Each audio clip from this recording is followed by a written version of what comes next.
Vado? Ok. Allora, buonasera a tutti, benvenuti al primo appuntamento della rassegna Primavera con gli autori, inserita all'interno del progetto complessivo ideato e organizzato dalla Biblioteca Civica Simpliciana, promosso dal Assessorato alla Cultura del Comune di Olbia, e quest'oggi, come dicevo, è il primo appuntamento. Purtroppo ancora senza la possibilità di avere un pubblico, però pensiamo che voi siete numerosi ad assisterci, e per questo motivo vi ricordiamo che tutti voi, quindi chi assiste alla presentazione in diretta, ha la possibilità di inviarci delle domande che noi, tramite il nostro valente regista Matteo Micozzi, mi trasmetterà sul cellulare, quindi potrò inviare e chiedere al nostro ospite, a trasmettere al vostro ospite appunto le vostre domande, le vostre richieste, le vostre curiosità. Questa sera abbiamo ospite per la seconda volta, il nostro gradito ospite Stefano Piroddi, che avevamo avuto ospite un paio d'anni fa con il primo volume della sua saga Sandalia, i due volti dell'anima. Era stato un gradito ospite e soprattutto una persona che aveva in mente un'idea, diciamo un sogno, no? Questo sogno si realizza in un secondo volume, che è quello che sarà l'oggetto della nostra serata, che è Sandalia, il sogno di Amsicora, che, diciamo così, anche dal punto di vista della voluminosità, diciamo così, presuppone che questo sogno si stia ampliando. E la prima domanda è essenzialmente questa: il progetto Sandalia non è soltanto un progetto editoriale librario, ma è un progetto ad ampio raggio, non dico a 360 gradi ma quasi. Quindi vorrei chiedere al nostro ospite Stefano Piroddi di illustrarci a che punto è arrivato, e se è cambiato qualcosa nel proseguo della vostra avventura, perché ricordiamoci che dietro questo lavoro c'è anche una casa editrice, c'è uno staff che lavora appunto per dare corpo a questo sogno.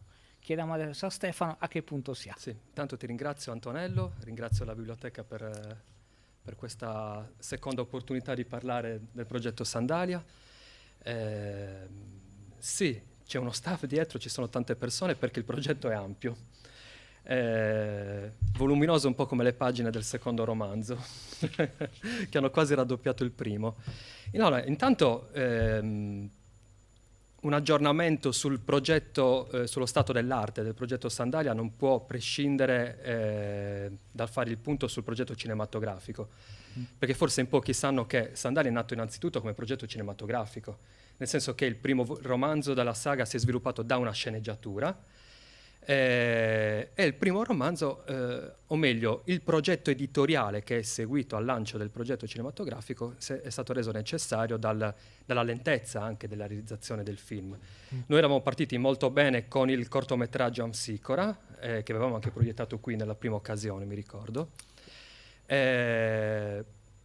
Ma mi resi conto, anche perché un po' ingenuamente io ero agli inizi, diciamo così, del percorso cinematografico, non pensavo che i tempi fossero così lunghi sulla realizzazione di un film, ulteriormente allungati dalla situazione determinata dal Covid, perché ovviamente lo sapete, per tanto tempo i set sono rimasti fermi, quindi anche il progetto teatrale, tra l'altro, ha subito una stasi, però adesso qualcosa si sta di nuovo rimettendo in moto e speriamo bene per quel che riguarda lo sviluppo del progetto cinematografico e teatrale, mentre invece la possibilità di stare a casa ha reso possibile la scrittura del secondo romanzo della saga e anche l'inizio del percorso relativo alla versione a fumetti di Sandalia, perché è uscita anche la prima graphic novel.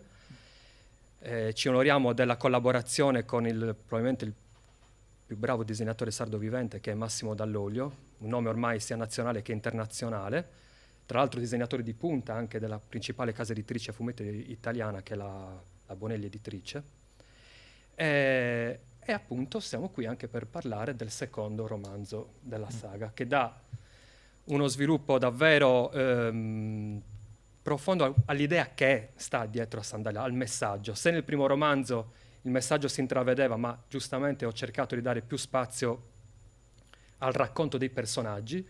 Una volta che i personaggi sono entrati abbastanza nell'immaginario del lettore, mi sono permesso nel secondo romanzo di sviluppare il percorso narrativo vero e proprio, quindi lo scontro con Roma, cercando di dare ulteriore luce a una pagina davvero dimenticata, una pagina gloriosa dimenticata della nostra storia. Ecco, a questo proposito rimarrei sui personaggi. Sì. La domanda è un po' articolata, nel senso che è una domanda che mi è scaturita nella lettura, ma soprattutto nella rilettura. Nel senso che io adesso faccio il famoso gioco delle coppie, però è un gioco delle coppie un po' particolare. E mi sono segnato anche i nomi. Allora, Tito Manlio Torquato e Marzia Lucilla. Poi c'è Torben e Adelcor, poi vedremo in che senso. Certo. Soprattutto Amsicora e Iolao, le vergine guerriere, quindi la vergine tutrice e la vergine, come dire, guerriera in fasce, in essere. E poi abbiamo anche, diciamo così, anche quelli che sono, diciamo così, i personaggi principali, no? Giusto per non andare più nello specifico. Allora, mi è parso che ognuno di questi personaggi principali avesse bisogno di un alter ego, di uno specchio nel quale specchiarsi, e solo attraverso la risoluzione di questa relazione, che possa essere a volte cruenta, a volte inaspettata, a volte necessaria, a volte particolare, a volte non risolta, soltanto dopo che si è sviluppato questo confronto tra appunto il personaggio e lo specchio, però rappresentato da un'altra persona, ma addirittura da un'altra entità o da un altro se stesso, la narrazione potesse andare avanti, cioè la storia potesse andare avanti. Questo è stato, come dire, un espediente voluto, un espediente che ti sei trovato nel corso della scrittura, un'esperienza del quale non ti sei neanche accorto neanche tu, perché magari se ne accorge soltanto chi ha una visione, come dire, più globale del racconto, però a me è parso quello, nel senso che per ogni capitolo, per ogni singola relazione, finché non si era risolta, la storia non poteva andare avanti. Non poteva andare avanti, ma proprio nel senso tecnico, nel senso che era lo stesso personaggio bloccato in se stesso. Ecco, appunto, volevo sapere in che termini, diciamo così, questa idea è corretta e in che termini tu l'hai sviluppata. La domanda non solo è correttissima, ma, o meglio, l'osservazione è correttissima e la domanda mi piace molto perché probabilmente la parola specchio è quella più presente nel secondo romanzo insieme alla parola amsicora e alla parola anche sogno.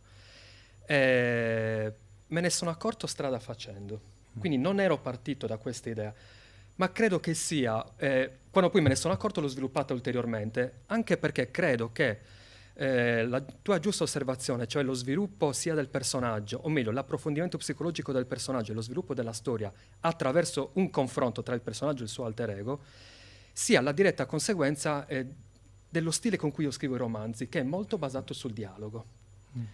Credo che sia una conseguenza di una narrazione per dialoghi, quella di avere costantemente un personaggio allo specchio con un altro. E mentre su alcuni dei personaggi che hai detto, Tito Manlio Torquato, Torben e Parlo così anche via. di Gerione, di Kerala, Certo, assolutamente. Col padre, Gerione col padre. Quindi diciamo così, alcune si sono risolte in maniera cruenta, non diciamo quale, però si sono risolte. Assolutamente. Nel senso che si è proprio colto il passaggio, cioè il distacco. È vero, sì. Il distacco anche fisico, ma il distacco, diciamo così,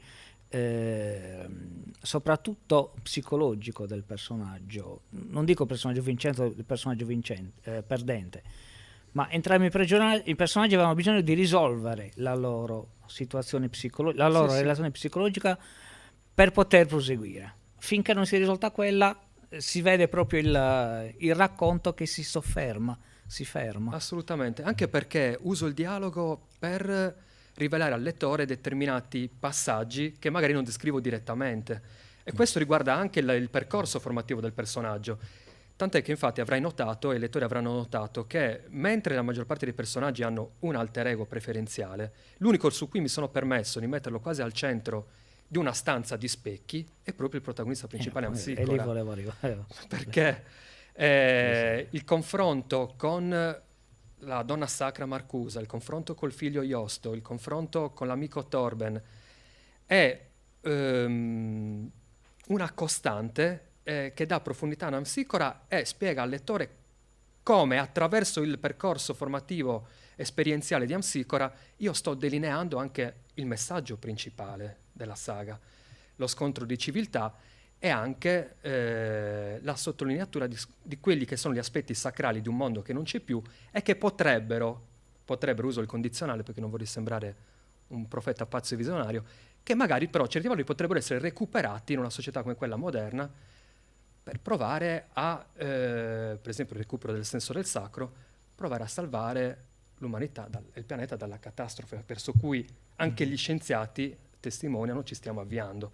Quindi è molto importante quello che tu hai osservato e io me ne sono accorto, ripeto, strada facendo, ma l'ho visto come congeniale al mio stile narrativo e quindi lo specchio come espediente per me è stato fondamentale. Ma diciamo un'altra cosa senza voler spoilerare niente.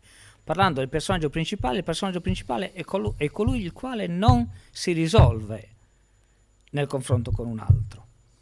Si risolve in un'altra maniera. Ok, secondo te in che modo? Perché io ho No, la non mia... lo posso dire in che cosa si risolve. Ok. Nel senso che lui non basta, diciamo così, la memoria della compagna, della moglie che è scomparsa, il discorso degli amici che sono scomparsi, il discorso del figlio che scappa, il discorso anche di Marcusa che lo tiene sempre come colui il quale salverà Sandalia e lui non si sente in grado di farlo a un certo punto del romanzo, però come dire, lui non riesce a risolversi, è l'unico personaggio che non riesce a risolversi in questi confronti, ma soltanto in un confronto a più, diciamo così, elevata caratura, diciamo così. Certo. Si rivolge verso l'alto e l'alto gli risponde, ma attraverso un processo che naturalmente è buona parte del romanzo, ma è anche questo il punto di distacco. Cioè, soltanto nel momento in cui Amsicora si ritrova in grado di essere a capo di un popolo, allora la narrazione può proseguire, la storia può proseguire. Ho capito a cosa ti riferisci, certo. Quindi Non si può spoilerare, non si può giustamente. spoilerare, sì, però c'è un evento cardine, esatto, certo, sì, sì, sì. assolutamente. Diciamo così che quello che è stato, diciamo così, come dire, la soluzione di tanti personaggi, perché è stata una costante nella lettura, no? Uno si trova davanti a due personaggi che dialogano, che per esempio le Vergine Guerriere dialogano anche con la lotta, Certo. ma anche Amsicora dialoga con la lotta, ma a lui non basta neanche quello, cioè ha una serie di vicende, una serie di passaggi che però non bastano al personaggio principale a diventare quello che poi diventerà. Certo. E quindi da questo punto di vista scaturisce anche l'altra domanda, che magari è una domanda un po' particolare, però non so se può essere, diciamo così, inserita all'interno di questa saga. Allora, nel confronto tra Gerione, tra Keral, tra Torquato, c'è sempre e anche tra Torquato e la moglie, c'è sempre questo riferimento al fatto che Roma, Cartagine e Tartesso hanno una radice comune. Che è Sandalia. Questa radice comune è Sandalia. Ecco, questa radice comune sarà oggetto di un qualcosa all'interno del vostro progetto o è rimasto soltanto come diciamo così, come riferimento storico e ancestrale all'interno delle tradizioni delle singole civiltà, che però non si è mai, come dire, sviluppato in un confronto vero e proprio? Nel senso che il confronto tra le civiltà derivanti e le civiltà ancestrali, quindi Sandalia, si è sempre risolto col conflitto o con la dominazione, mai con un dialogo. Certo. Questo, diciamo così, se può essere l'argomento di un qualcosa di... non sarà l'argomento del terzo romanzo che no, non del terzo, di un qualcosa però perché non pensare a un prequel? Assolutamente sì. io ci ho pensato seriamente, infatti mi stupisco di queste domande, sono veramente addentro alla questione, perché noi non abbiamo mai parlato in precedenza di questo, anzi, No, ci vedevamo credo dall'ultimo evento, quindi sì, perché molti lettori in separata serie mi hanno chiesto proprio questa cosa. C'è chi mi ha chiesto di poter sviluppare l'epopea del popolo sardo in funzione dell'altra epopea successiva, quella giudicale, e c'è chi mi ha chiesto eventualmente se fosse possibile, o se io l'avessi pensato, di sviluppare anche il prequel rispetto a quello che è il cosiddetto impero dei popoli del mare, ovvero l'epopea nuragica e non solo, quindi parliamo già del secondo millennio avanti Cristo, prima E parte anche del primo ecco, a millennio, questo punto volevo proprio che pone le basi di Sandali, ovviamente. Certo. No, volevo proprio l'inquadratura, diciamo così, storica, per le quali, tramite le quali tu ritieni che appunto da Sandalia siano derivate queste tre civiltà. Cioè, da che cosa ti basi? Perché, per esempio, per quella romana c'è il filone, nuragico e etrusco-romano, quindi gli Etruschi derivano dai Sardi, perché l'hanno detto anche loro, l'hanno detto anche Plinio, l'ha detto Esatto, cioè, alla fine non invento niente. I primi re romani erano Etruschi e i romani continuano a dire che loro erano romani, invece erano Etruschi, cioè, lo dicono loro stessi. No, I Tarquini, tanto per Tarquini. Pompei è stata fondata dagli Etruschi e quindi non si capisce come la civiltà romana, la civiltà latina non venga dichiarata espressamente, esplicitamente e definitivamente come figlia di quella etrusca. Certo. Come gli Stati Uniti sono figli dell'impero britannico. Inglese, certo. Cioè, è la stessa identica situazione. Assolutamente. E quindi se sei diciamo così, in quel filone anche per esempio di Bartolomeo Porchedo, che ritiene te lo stavo per nominare. Esatto, che ritiene che assolutamente il latino derivi dal sardo nel senso arcaico.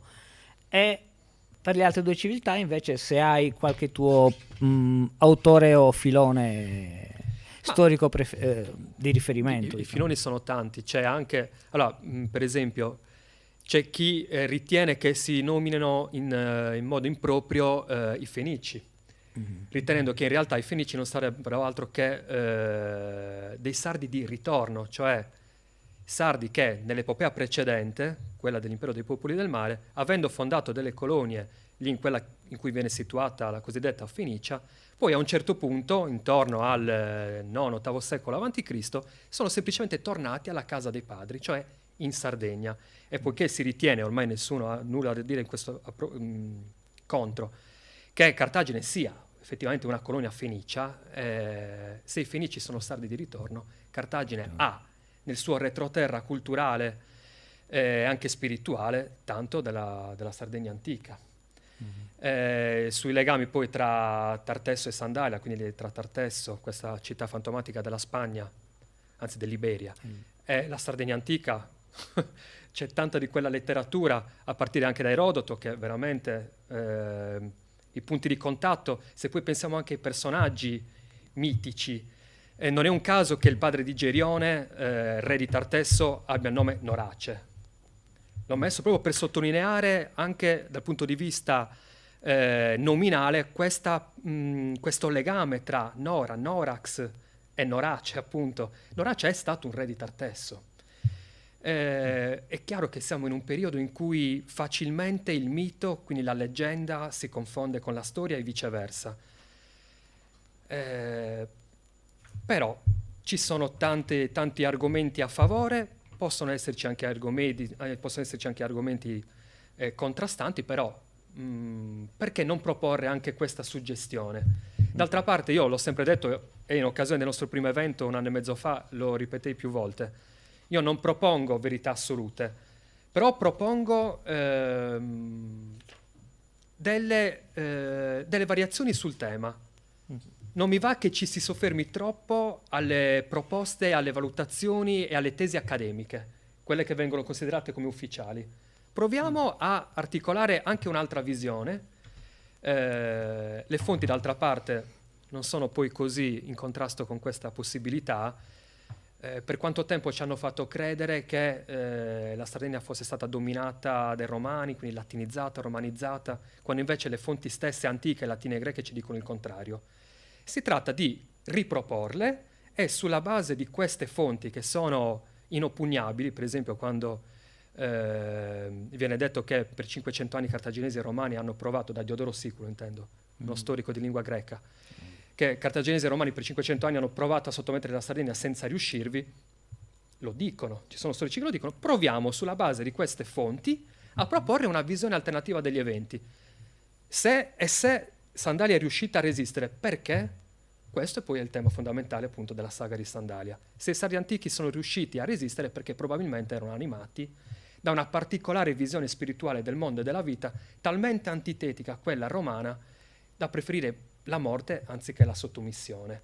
La sottomissione poi non c'è stata, tranne in alcune fasce costiere e in alcune zone del Campidano, ed è un qualcosa da porre all'attenzione di tutti, perché se noi diciamo che il popolo sardo di quel periodo fu l'unico popolo nel Mediterraneo a non essere sottomesso a Roma, probabilmente ci dà una chiave anche di lettura diversa di quella che è la nostra storia come popolo, per quello che è stato prima e anche per quello che è stato dopo. Proviamo, proponiamo e poi i lettori si faranno la sua idea, ecco, ci mancherebbe. Ecco, da questo punto di vista io mi sono segnato una domanda che però sono due domande diverse, però mi sa che la unifico in unica domanda. Allora, la costante nella saga, se non sbaglio, è la funzione della spiritualità femminile e la funzione della musica. Volevo sapere se questi due particolari della saga hanno, diciamo così,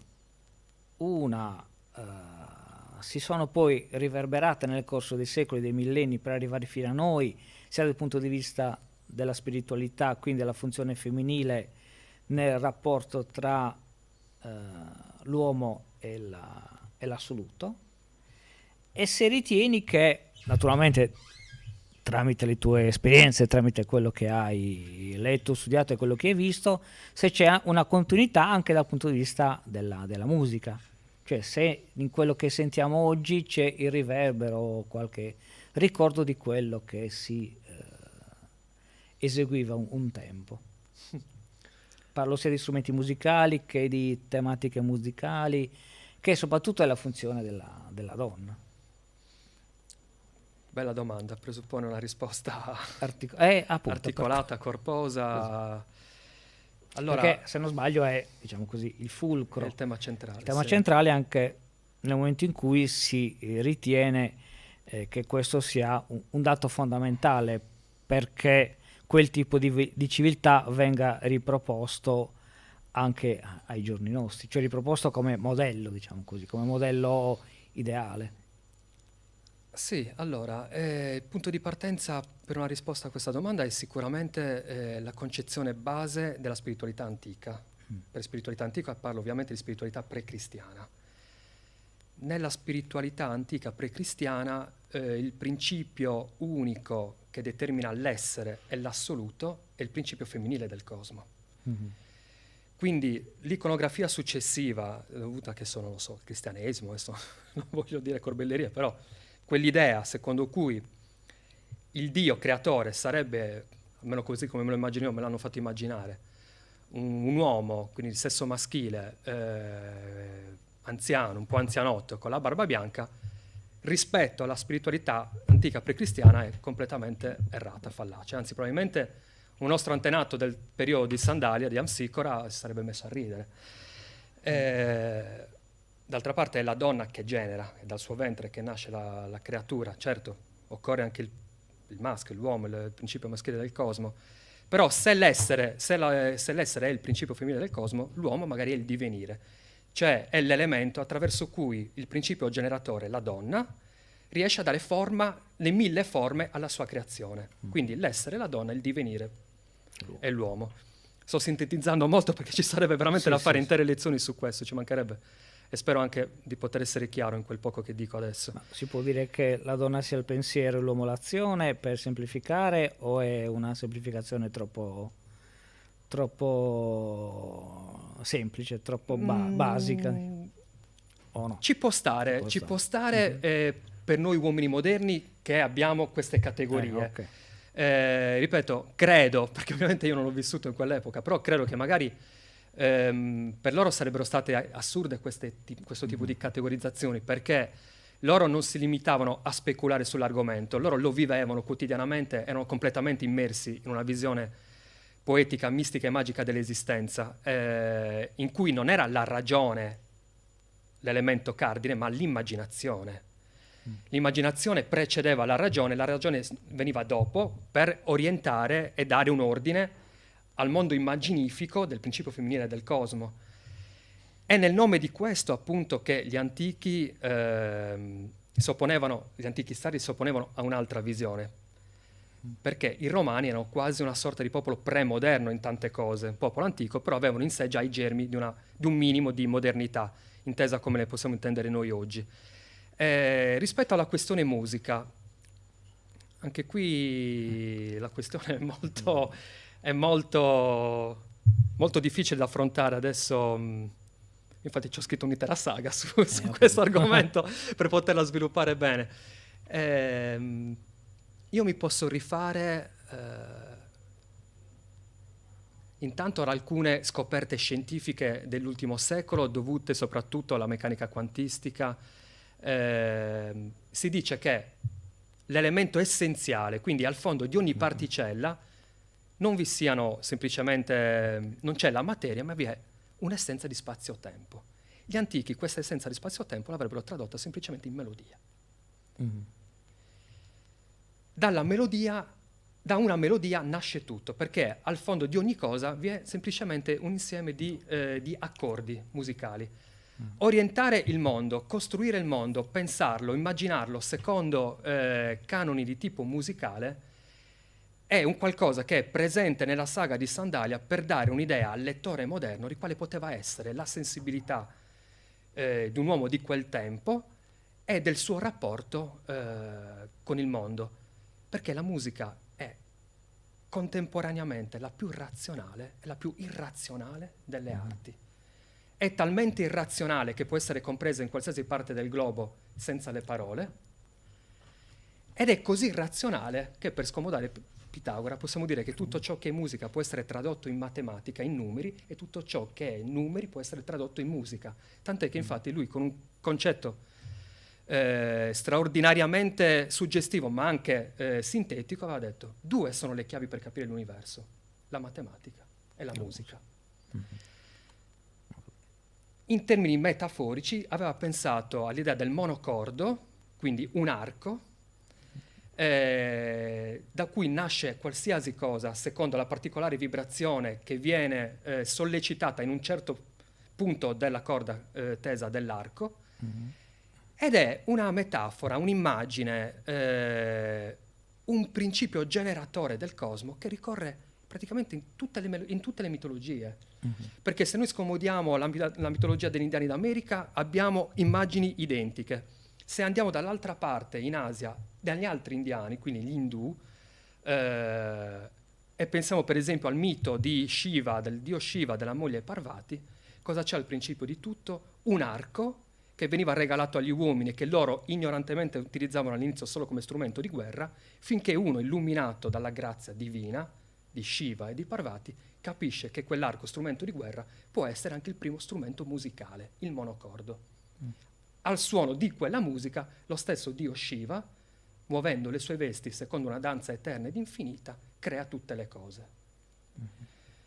Ora, io ho fatto una sintesi delle risposte alle tante domande presenti nella tua domanda, cercando di unire il principio femminile e maschile del cosmo con una visione del principio femminile del cosmo legato alla metafora della musica e quindi agli strumenti anche del mito, come il monocordo, l'arco e così via, che tutti i retaggi culturali e spirituali antichi ci regalano, insomma, in termini di immagini.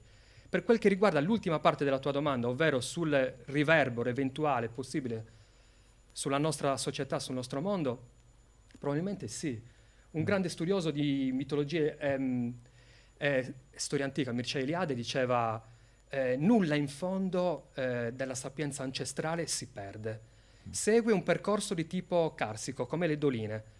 Un certo tipo di sapienza prima è manifesta, poi scende sottoterra, però riaffiora magari in tanti altri modi, attraverso i miti, attraverso le leggende, attraverso i racconti. E lui diceva, riaffiora sempre l'essenza della sapienza ancestrale, perché in fondo l'uomo ne ha bisogno. Quindi anche se in forme diverse, prima o poi ci arriva comunque a conoscerlo. Quindi penso di sì. Noi adesso, gli antichi dicevano tutto in musica. Qualche esempio lo posso fare anche nel linguaggio, quando si dice un brano di carne. Ti ricordi quel pezzo famoso del Mercante di Venezia di Shakespeare? Sì, ok. Si dice un brano di carne per intendere un pezzo di carne, ma il brano è anche il brano musicale, cioè una parte di quello spartito che poi il musicista rende in musica. Abbiamo mutuato tanto di quel tipo di... È come dire che la carne, cioè la materia, in fondo non è altro che musica condensata. E quindi usiamo lo stesso termine. Ma ce ne sono tantissimi, sia a livello di espressioni idiomatiche che di vere e proprie parole e così via. Su quanto l'uomo moderno ne sia consapevole di questa saggezza ancestrale che traspare dalle parole che usa e dalle espressioni che ancora oggi usa, io ti dico, non credo che ci sia molta consapevolezza. Però è anche vero che non bisogna fare tutto un erba un fascio e che c'è un risveglio da questo punto di vista. Io ne parlavo prima con Gianfranca, che è una persona di Olbia che appunto segue tantissimo la nostra saga. Se avessi scritto la saga di Sandalia 10-15 anni fa, credo che me l'avrebbero tirata addosso. Qualcosa è cambiato nella sensibilità collettiva, lo stesso immaginario collettivo si fonda adesso su consapevolezze diverse e quindi io do il mio piccolo contributo. Okay. No, ecco, da questo punto di vista, sempre parlando di musica e di come dire, esperimenti e di riportare alla luce quello che è stato nel passato. Nell'ambito del vostro progetto Sandalia, nell'ambito della sua multimedialità, esiste una branca specifica, cioè proverete, non proverete, ci avete già rinunciato, ci state pensando di mettere su disco, su CD o su Spotify qualcosa in riferimento alle poesie, alle invocazioni che ho letto nei 2 libri della saga, immaginando un certo tipologia di musica, di canto, di utilizzo di strumenti, o è una mia idea? No, anche in questo caso... Anche questo ci state lavorando. In questo caso hai avuto una telepatia con noi, perché proprio un paio di settimane fa un attore teatrale mi ha chiesto se poteva trasformare in canzoni e in musica alcune delle poesie e delle invocazioni presenti nella... Parlo di Grimasso, parlo anche soprattutto di questo personaggio che interpreta e raccoglie in sé, anche se Grimasso, da quello che si è capito alla fine, è soltanto il nome di un personaggio che a sua volta nel corso dei secoli ha avuto mille incarnazioni con un unico volto, un'unica, diciamo così, follia, ma è un personaggio unico che si esprimeva tramite delle strofe anche arcane, che però possono essere, come dire, anche percepite come invocazioni, come invocazioni accompagnate anche da musica. Ecco, da questo punto di vista c'è un progetto, come dire, musicale vero e proprio, cioè sarà realizzato un CD, un qualcosa, o sarà l'accompagnamento della parte teatrale o della parte cinematografica? Guarda, ci state pensando? Difficile darti una risposta adesso, perché appunto questa suggestione, questa proposta è arrivata poche settimane fa. Io forse non ci avevo neanche mai pensato, però giustamente... Ecco, invece dal punto di vista musicale... dal punto di vista musicale... non ci sono mai state, come dire, reperti archeologici scritti che potessero indirizzare sulla tipologia della musica che veniva eseguita non dico ai tempi. È difficile, però non impossibile, se non altro perché già qualcuno sta provando a farlo, per esempio, con la musica che veniva suonata durante le antiche tragedie greche. Tornando, vedi, perché poi alla fine tutto il mondo è paese, tornando alla questione della musica come essenza del principio femminile del cosmo che dà vita, forma a tutto. Nella tragedia attica, così come emerge anche dagli studi di Nietzsche, nel famoso libro La nascita del mondo dallo spirito della musica, la nascita della tragedia dallo spirito della musica, il coro greco che affiancava la recitazione degli attori sul palco impersonava proprio la musica da cui nascevano le immagini attraverso cui si muovevano a cui davano anche vita i personaggi sul palco. Quindi questa idea della musica da cui nasce tutto era già presente, vedi, anche nella saggezza, nella sapienza ancestrale attica, quindi greco-antica. Non so come abbiano fatto, però è emerso in una trasmissione condotta, mi pare, da Barico qualche tempo fa. Alcuni ricercatori greci sono finalmente riusciti, perché a noi sono arrivati i testi delle tragedie di Eschilo, di Sofocle, di Euripide, però pur sapendo attraverso le invocazioni e le parole degli attori, dei personaggi, che la musica era presente in ogni tragedia ed era fondamentale, anche per creare l'estasi nel pubblico, arrivandoci le parole, nessuno era mai riuscito a capire quale potesse essere questa musica e quanto potesse essere celestiale, così profonda e suggestiva da indurre la catarsi in un pubblico di 20-30 mila persone contemporaneamente. E rimaneva questo dubbio. Alcuni ricercatori, attraverso determinate iscrizioni trovate, mi pare, a Delfi, però su questo non sono sicuro perché dovrei ricercarmi il pezzo, hanno trovato alcune note. Ed è straordinario perché la musica che emerge da quelle note che loro hanno suonato durante la trasmissione è veramente da brividi. Se è vera quella teoria, quell'idea bellissima a cui non posso che insomma accodarmi, se non altro perché sono sardo, secondo cui il mondo antico è figlio di Sandalia, perché non pensare che quella musica emersa dalla notte dei tempi relativa alle tragedie greche non sia in realtà un retaggio di un qualcosa che veniva suonato anche dai nostri antenati nei secoli precedenti. La musica è veramente bella. Se riusciranno ad ampliarla, quella melodia, credo che farà scalpore. Ci si potrebbe accodare a quello, oppure essere magari anche noi fortunati nel nostro percorso di ricerca e riuscire a mettere quelle parole che questi attori vogliono creare con i canti, mettere in musica con una musica nostra particolare che dia ulteriore profondità e suggestione alle invocazioni di Grimasso, alle poesie che ci sono. Che però, a quanto ho capito, visto che non hai risposto alla domanda, non avrebbe niente a che fare con quello che si canta e si suona adesso in Sardegna. È questa un po' ti ho risposto non mi hai risposto. La mia risposta sarebbe stata imbarazzante, nel senso che esatto, non ci vedo molto. O forse sì, chissà, magari neanche il canto a tenore inteso come un canto comunque ancestrale che ha avuto soltanto all'interno della Sardegna una tradizione che ha continuato nel suo esistere, mentre da altre parti si cantava comunque così, ma poi si è perso. Chissà se è davvero ancestrale, cioè si affonda alle radici. Quello che io ho sentito. Se voi avete fatto anche ricerche in tal senso e se c'è, diciamo così, da questo punto di vista anche una discussione secondo accesa. Me si può fare, soprattutto con i suonatori e i ricercatori del suono delle Launeddas, con cui mi sono affiancato spesso in alcune presentazioni a Cagliari, a Selargius, a Sinnai. Secondo me sì, bisogna capire che tipo di melodia, perché quello che io ho sentito, perché veramente ho cercato di fare anche una mia ricerca personale, quello che sento del canto a tenore, so delle melodie, io dico raccontate dalle Launeddas, è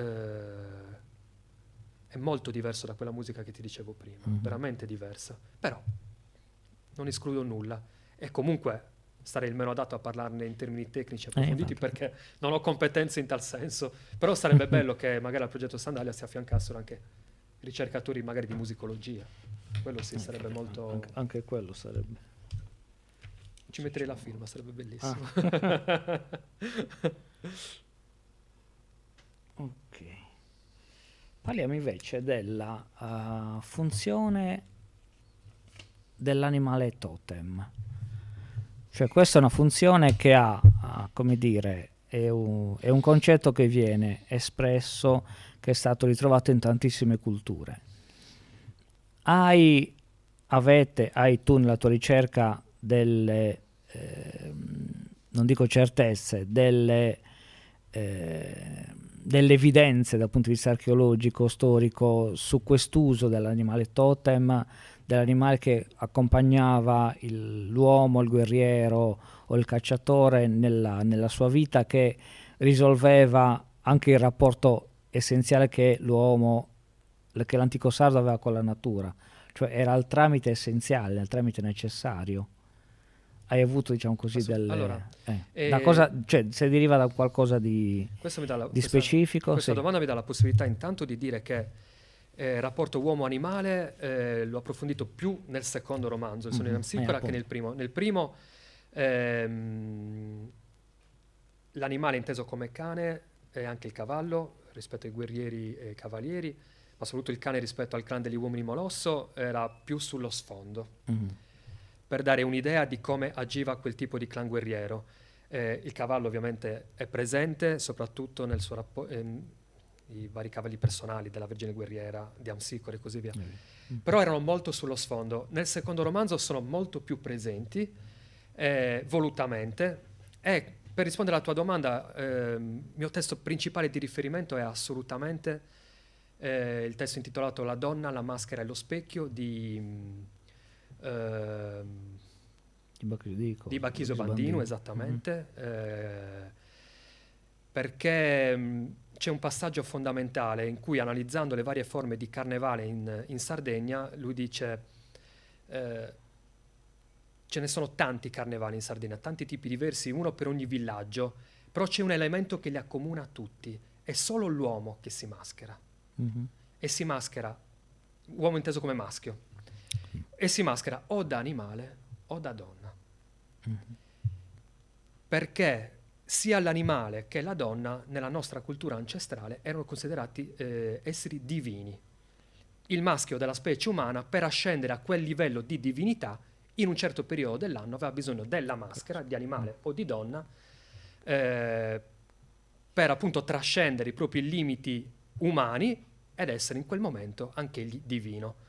Quindi assolutamente sì, nella nostra cultura ancestrale l'animale è non solo tramite con l'assoluto, appunto, con l'assoluto sognante, con lo specchio dei ricordi, ma Dio egli stesso incarnato e vivente, che consente all'uomo, quando gli si affianca, di superare determinate prove, di ritrovare se stesso, di fargli anche da specchio. E quindi appunto attraverso un confronto che non può essere a parole con l'animale, ma magari di sguardi e di esperienze comuni, di ritrovare se stesso. Quindi sì, l'ho inserita questa tipologia di rapporto uomo-animale secondo quelli che chiamo proprio veri e propri personaggi. Il cavallo di Amsicora, che lo accompagna in battaglia, in guerra, la gatta della sciamana novizia, Misia,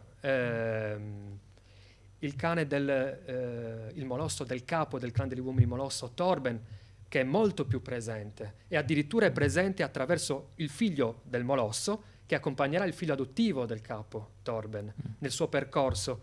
Quindi sì, e hanno tutti quanti non sono più personaggi di contorno come erano magari nel primo romanzo gli animali, ma protagonisti anch'essi nella narrazione. Ecco, da questo punto di vista si può dire che l'uomo, in quanto essere razionale, ha necessità e bisogno assoluto non solo per ascendere, ma anche per comprendere la natura, di affidarsi a un tramite. Da solo non può farlo. E forse anche questo che è mancato, come dire, nel corso della storia dell'uomo, nel momento in cui l'animale non è più stato un compagno dell'uomo non più cacciatore, ma è diventato un soggetto. Cioè l'uomo è diventato allevatore, vede l'animale come pezzo di carne, come cibo, non come compagno, come colui che lo difende dalle altre fiere, dalle altre bestie, che lo accompagna nella caccia, e quindi diciamo così questo distacco ha creato, come dire, il distacco effettivo dell'uomo dalla natura. Forse anche il fatto che l'uomo distrugga la natura dipende anche da questo distacco, secondo, secondo quello che si è, diciamo così, colto dai due libri. Sì, Questo, questo scarto della figura dell'animale totem delineato, dicevi tu, come sfondo, ma diventato coprotagonista nella seconda parte, è evidente. Il discorso che facevi tu di desacralizzazione dell'animale, che da elemento divino di tramite con l'assoluto diventa oggetto inteso come bene di consumo, è un'interpretazione che io condivido pienamente e che può essere tranquillamente estesa anche alla natura intesa come mondo vegetale e non solo come mondo animale. Tutto quanto è stato desacralizzato, e anche in questo caso io non ho inventato nulla, nel senso che uno dei pensatori che mi hanno guidato in questa raffigurazione del mondo è Max Weber, uno dei più grandi sociologi vissuto a cavallo tra l'Ottocento e il Novecento. Non capisco. Ah, sì. Giusto, sì. Il quale, uno dei suoi più grandi oggetti di studio, che faceva anche, era la conseguenza di una delle sue domande più profonde, era come mai l'uomo antico, pur essendo riuscito ad arrivare alle più alte vette della speculazione matematica, geometrica, fisica, non abbia mai fatto quel passaggio necessario che poi invece a cavallo del Settecento e dell'Ottocento ha reso possibile la rivoluzione industriale. E la risposta lui se l'è data in un modo molto semplice. L'uomo antico non ha mai fatto quel salto alla rivoluzione tecnologica e industriale che abbiamo avuto noi 200-300 anni fa, semplicemente perché per lui era inconcepibile. Il mondo era sacro e in quanto tale non poteva essere violato. Quando il mondo, lui usa l'espressione in tedesco Entzauberung der Welt, che è ancora più bello di desacralizzazione, perché vuol dire demagificazione del mondo. Il mondo non era più magico, mistico, spirituale, sacrale, era solo materiale, di conseguenza poteva essere, in quanto materiale, senza anima, sfruttato in maniera ignominiosa dall'uomo, senza alcun limite. Per l'uomo antico ovviamente non era così. Se noi estendiamo la questione dell'oggetto e del bene di consumo dall'animale, per esempio, che so, all'albero, in tante culture antiche, compresa la nostra, l'albero per esempio non era semplicemente no perché era un'immagine profonda, non era solo l'elemento di congiunzione tra il cielo e la terra, ma in maniera anche più quotidiana era ogni albero per esempio la sede dell'anima di un defunto per l'eternità. È chiaro che se noi pensiamo che in un determinato albero viva per sempre l'anima di un nostro congiunto, difficilmente potremmo anche solo immaginare l'idea di tagliarlo e di farne, che so, un mobile o anche semplicemente legna da ardere. La demagificazione, la desacralizzazione a cui è andato incontro l'uomo negli ultimi 400-500 anni ha reso appunto, secondo me, conseguenziale la catastrofe che stiamo vivendo. Ecco perché non credo di dire un'aberrazione o una cosa troppo astrusa quando affermo che non sarebbe male per l'uomo moderno recuperare determinati valori della società antica, del mondo antico, se non altro per consentire all'anima di ciascun essere umano di reincontrare l'anima del mondo e di ogni singola cosa di cui il mondo è composto.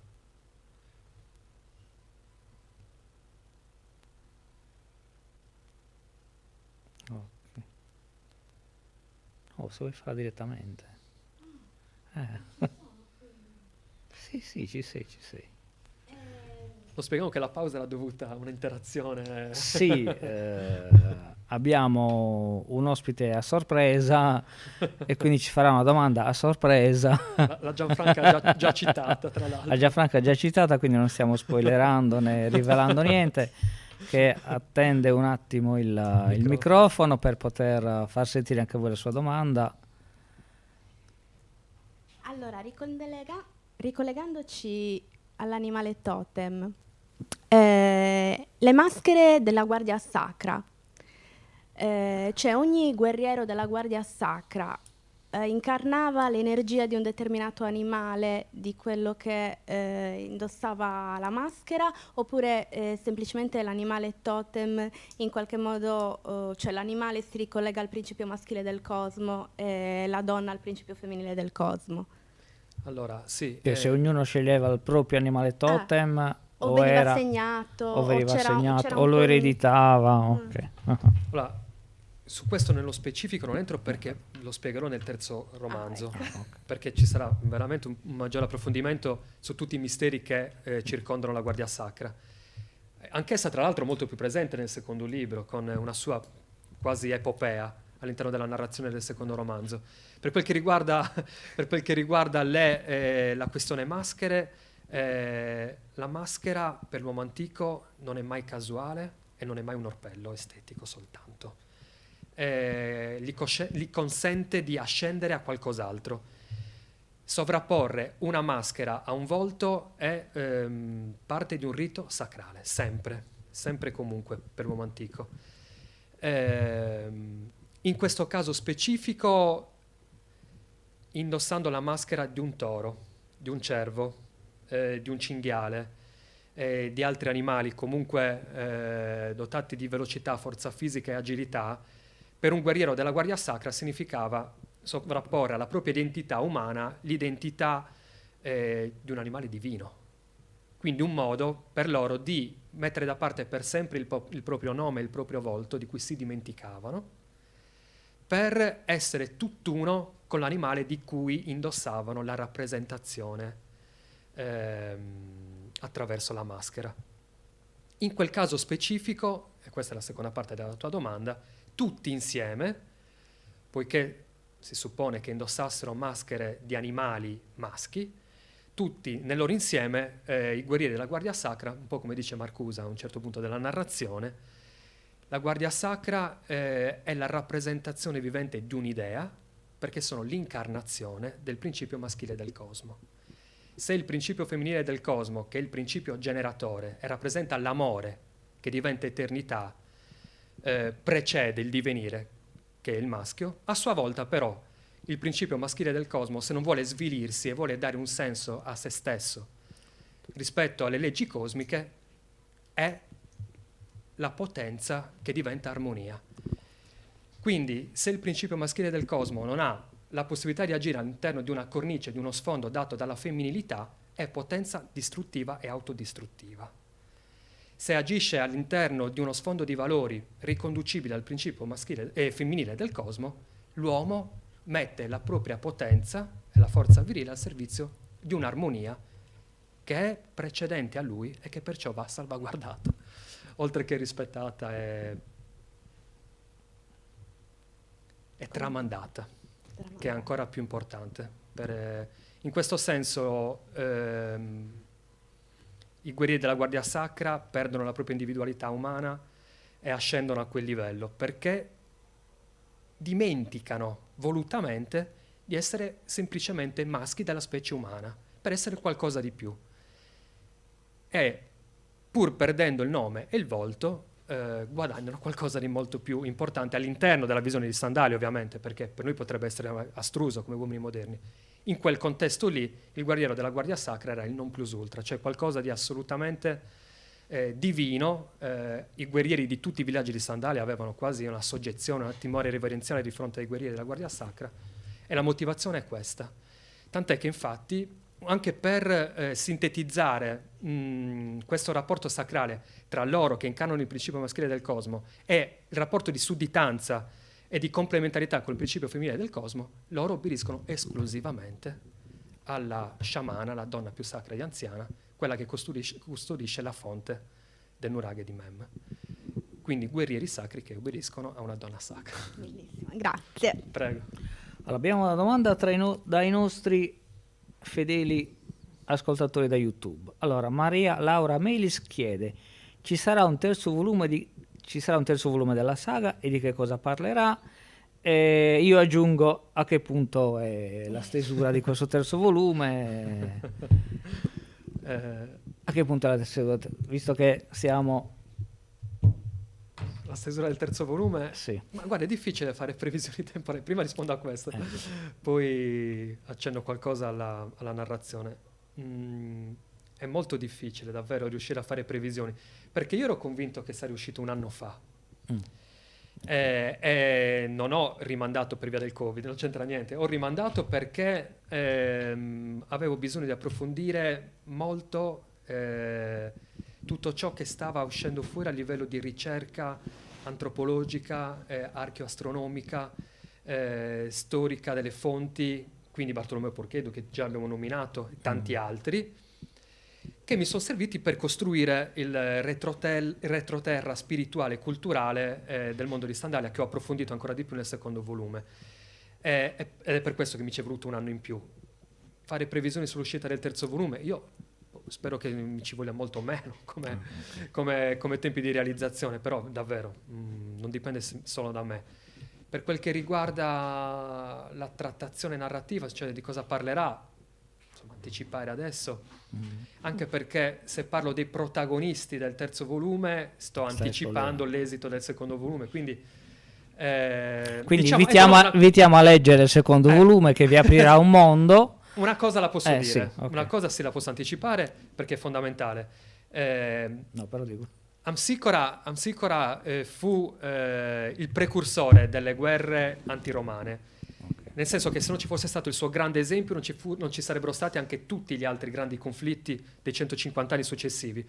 Quindi posso anticipare che il terzo volume tratterà della grande guerra antiromana del 178, 177, 176 a.C. Questo sì lo posso dire. Fu un conflitto talmente duro e anche preoccupante per Roma, perché le fonti ci dicono, non appena arrivò al Senato di Roma la notizia che i villaggi liberi di Sandalia si erano di nuovo uniti per fare guerra a Roma,